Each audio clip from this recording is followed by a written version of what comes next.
these moments of heartbreaking grief, I remember the only reason why we have an empty space is because we were blessed with someone who loved us so beautifully it occupied an entire part of our soul. How do you get over the loss of someone you loved so much? How do you get over the loss of a family member, especially when they get taken away from you prematurely? How do you recover from that? Well, I've got an answer to that question, but I think I'd rather let someone else do the talking. You see, the great boxer Mike Tyson lost his 4-year-old daughter, just 4 years old. In an interview with Lewis Howes, he was asked the question on how he recovered from such a terrible loss. Here is the answer.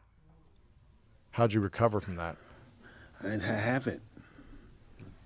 I haven't, was his answer. And because you don't recover from a loss, it's human nature to try and find a way to deal with it. To some, the loss becomes a strength. To some, the loss becomes so unbearable that they try to push it away with distractions like an addiction or whatnot. In other words, some become more vulnerable. And this was exactly the position of Ken Ichijouji after the loss of his brother. Now, before we go ahead, I do want to tell you that this video is the second part of Ken Ichijouji's story. We talked about his story till the death of his brother Sam in the second explaining Digimon characters episode. As this video here is the follow-up, I would actually advise you to first watch the first episode because we're now going to discuss Ken's new persona, the Digimon Emperor, the main antagonist for the first 21 episodes of Digimon Adventure Season 2. After Sam's death, Ken was playing with his brother's computer until a mysterious voice on an email came and told him to use the Digivice to get into the digital world to escape the guilt and sadness. Now Ken was already quite familiar with the digital world, so he entered without hesitation. The difference is that instead of entering the digital world, Ken entered the Dark Ocean. Pay attention, the Dark Ocean is not the digital world. It is in fact one of the world's 3 main dimensions along with the real world and the digital world. It is a dark place that has the power to bring twisted thoughts to life, magnify and corrupt them, and invert the natural order of things. Just a side note, the Dark Ocean is ruled by a Dragomon, an evil god Digimon with a handful of followers. Ken entered the realm known as the Dark Ocean and came across a mysterious figure known as Yukio Oikawa, who happened to be the person who sent the email. A character that most definitely deserves its own video because he does have a history. He is someone that looks unhealthy because of an obsession with the digital world. Anyway, there is a reason why both came across. Yukio sensed the dark spore residing in the neck of Ken. The dark spore is a sinister device that drives its human host evil while increasing their intelligence and athletic abilities. So, Yukio manipulated Ken into becoming the Digimon Emperor, and so, Ken, little by little, became the Digimon Emperor. The big trigger was when Ken put his Digivice in the water, making it morph into a Dark D3 Digivice. When that happened, Ken became corrupted by the Dark Spore, thinking that the digital world was a game for him to rule and that Digimon were nothing but programs and should be enslaved. Ken began believing that the digital world is a place for him to shape and command as his own.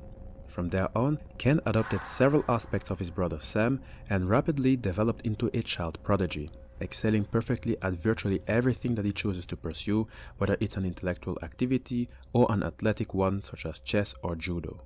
You will also see in his appearance that he looks more like his brother and less like himself. I would say that it is one way for him to cope with the loss. He completely suppressed his Ken persona and instead became an evil version of his brother Sam. As the Dark Spore developed and continued to influence him, Ken became heartless towards society, viewing everyone around him as pathetic insects beneath his notice. And so, he ended up setting his eyes on a world which could challenge him. A world that he felt was his destiny to control, the digital world. And so, he worked on building the right infrastructure and tools to make him dominate that world and enslave its inhabitants. And I must say that for the enslavement, the Digimon Emperor was at the right spot to start his plan. You see, one of the tools he used are the control spires, a huge black obelisk filled with dark powers. It is said that it originates from the Dark Ocean. The spires are very powerful tools as it generates wide-range energy fields that prevent Digimon to digivolve in the surrounding area. The spires also disrupted the fabric of reality, creating spatial warps and weakening the dimensional boundaries. and it also provided power to the Dark Rings that allowed the Digimon Emperor to enslave most Digimon, as long as a control spire stood in a sector that was effectively under the Emperor's control. The Dark Rings were very important for the Digimon Emperor's quest for total domination, as it allowed him to spread his sovereignty across the digital world and enslave many. Let us go over the many victims. They are with a bunch, so you might maybe want to skip ahead. Gazimon, who explained in the Explaining Gazimon video, Gizamon, Skull Greymon and Metal Greymon, both are explained in Explaining Agumon Digivolution Line video, and this was an impressive feat because it was in fact Taichi's Greymon that the Digimon Emperor digivolved into a Berserk Skull Greymon and then into a controllable virus Metal Greymon. Another enslaved Digimon was Andromon, who we explained in the Explaining Andromon episode. Speaking of which, you see, the Digimon Emperor discovered that his Dark Rings had some limitations of their own. Ultimate level Digimon were able to break free of the Dark Rings' control. That's why, in an attempt to force Greymon to digivolve to Metal Greymon, it instead digivolved into Skull Greymon and went on a rampage. That's how the Emperor realized that the Dark Rings could only successfully control Digimon up to the champion level.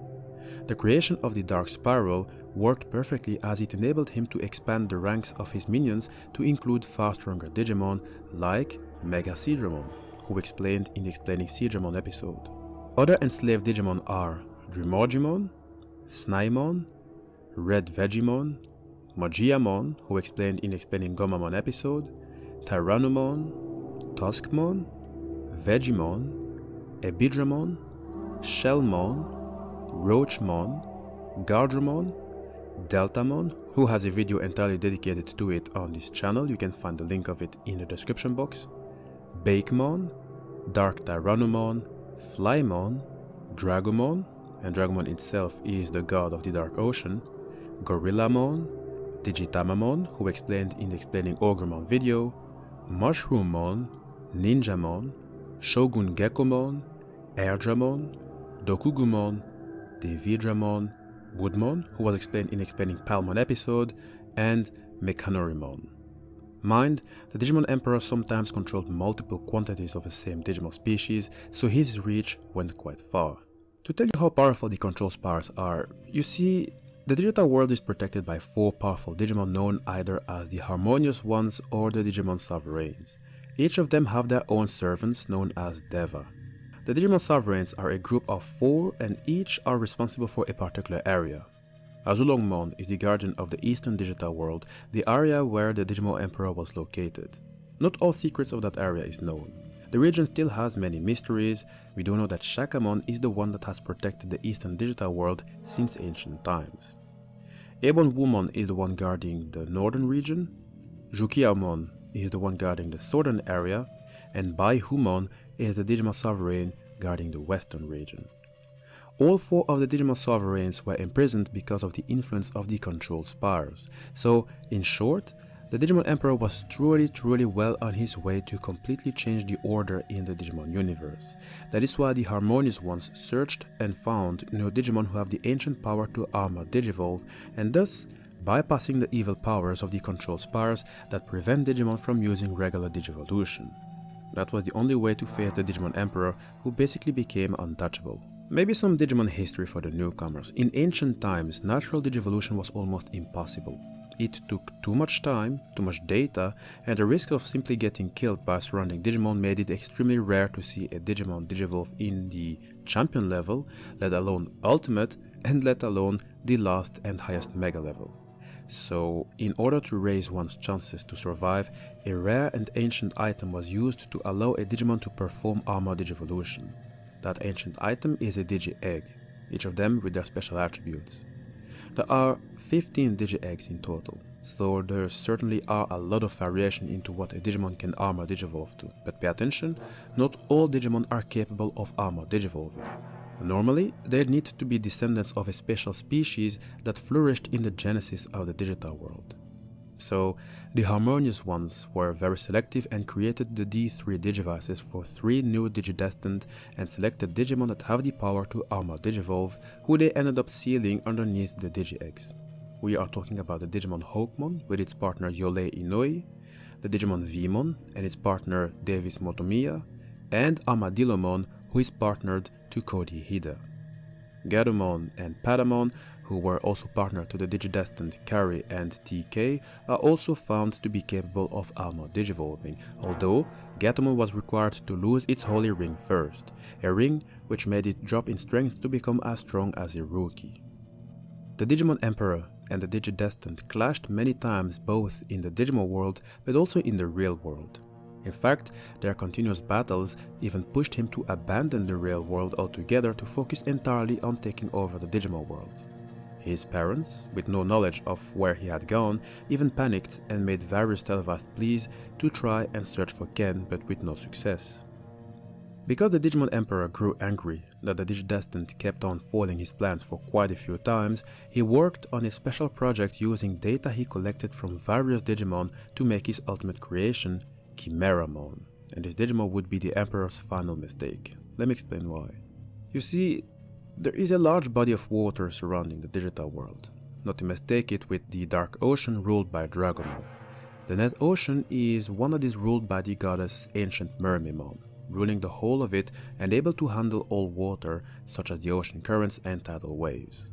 There is a massive vortex within the Net Ocean, a vortex known as the Dark Whirlpool that was created by the presence of Devimon, whose remaining data is within its depths. The Digimon Emperor was seeking for the Whirlpool so that he can use the Digimon within as an ingredient for Chimeramon. After investigating, he found Devimon, who chillingly warned him to beware the darkness. The Emperor didn't bother and harvested Devimon's data, incorporating it into Chimeramon. After its creation being completed, the Emperor sent it to attack the Digidestined.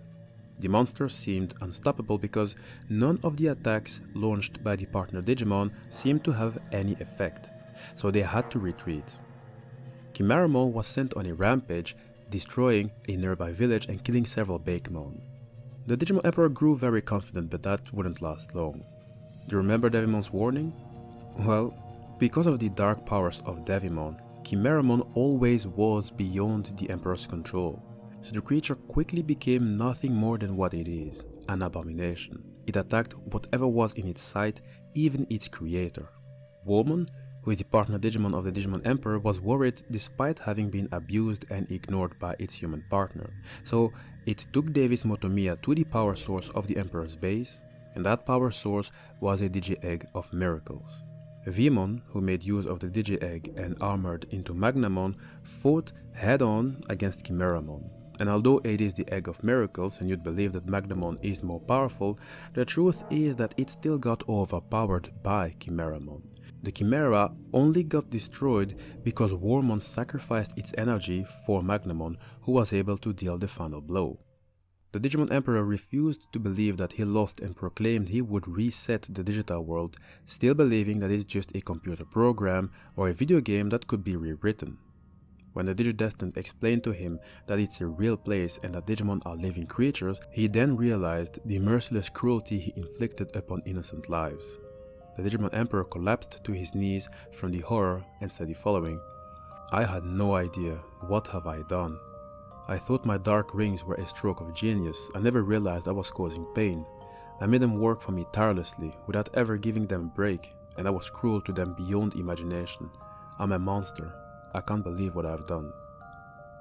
He got a final chance to hold Wormmon in his arms before the Digimon died from expanding his power, causing the Digimon Emperor to remember and relive the grief he experienced after his brother's death.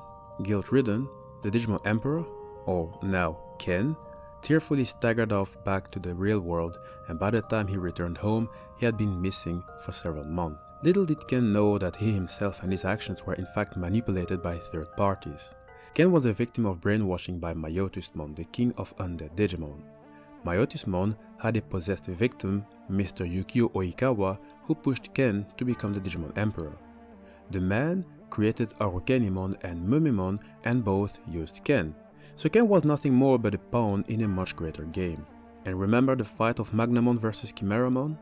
Well, despite Chimeramon being obliterated, it managed to survive, though barely, and met a dying Machinedramon, and both DNA Digivolved to form Millenniummon, one of the most powerful Digimon in the universe. The same dangerous Digimon Ken saw in his first experience in the Digimon world, back when his brother was still alive. Ken sleeps for days in a type of coma, while memories of his brother, the Digivice, and his first trip to the digital world randomly surface in his mind. When he wakes, he develops amnesia and cannot recognize his parents.